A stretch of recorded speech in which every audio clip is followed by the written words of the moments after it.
Hello friends, പുതിയൊരു വീഡിയോയിലേക്ക് എല്ലാവർക്കും സ്വാഗതം. ISL-ൽ കേരള ബ്ലാസ്റ്റേഴ്സിൻ്റെ നിർണായകമായ മത്സരം 15-ാം തീയതി മോഹൻ ബഗാനുമായിട്ടാണ് ആ ഒരു മത്സരം വരുന്നത്. ഈ സീസണിൽ പ്ലേ ഓഫ് ഉറപ്പിക്കണം എന്നുണ്ടെങ്കിൽ മോഹൻ ബഗാനായിട്ട് വിജയിച്ച് കയറണം കേരള ബ്ലാസ്റ്റേഴ്സ്. ഈ ഒരു മത്സരത്തിൽ ഇറങ്ങുമ്പോൾ കേരള ബ്ലാസ്റ്റേഴ്സിലെ 3 താരങ്ങളാണ് 3 യെല്ലോ കാർഡുമായിട്ട് നിൽക്കുന്നത്. ഇവരൊക്കെ ഒരാൾക്ക് യെല്ലോ കാർഡ് കിട്ടിക്കഴിഞ്ഞാൽ ഗോവക്കെതിരായിട്ടുള്ള മത്സരം മിസ് ചെയ്യും. കേരള ബ്ലാസ്റ്റേഴ്സിലെ നായകനായ ആൻഡ്രിയ ലൂണ 3 യെല്ലോ കാർഡുമായിട്ടാണ് നിൽക്കുന്നത്.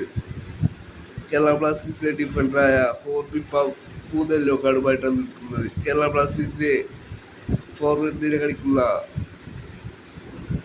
കോബി പെപ്പറയും 3 യെല്ലോ കാർഡുമായിട്ടാണ് നിൽക്കുന്നത്. കേരള ബ്ലാസ്റ്റേഴ്സിൽ ഈ ഒരു മത്സരം വിജയിച്ചു കയറിയാൽ മാത്രമാണ് പ്ലേ ഓഫിലേക്കുള്ള സാധ്യതകൾ സജീവമാക്കാനായി സാധിക്കുള്ളൂ.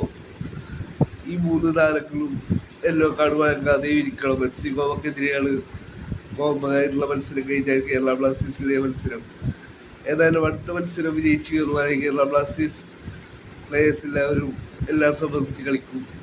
എത്രമാത്രം ഈ 3 പേരും യെല്ലോ കാർഡ് വാങ്ങാതെ അടുത്ത മത്സരം കംപ്ലീറ്റ് ചെയ്യുമെന്നുള്ളത് നോക്കി തന്നെ കാണേണ്ടതുണ്ട്. ഏറ്റവും നിർണായകമായ ഒരു മത്സരമാണ് മോഹൻ ബഗാനുമായിട്ട് 15-ാം തീയതി കേരള ബ്ലാസ്റ്റേഴ്സ് കളിക്കാനായി പോകുന്നത്. ഏതായാലും ഒരു പോസിറ്റീവ് റിസൾട്ട് തന്നെ കേരള ബ്ലാസ്റ്റേഴ്സിന് നേടിയെടുക്കാനായി സാധിക്കുമെന്ന് പ്രതീക്ഷിക്കാം.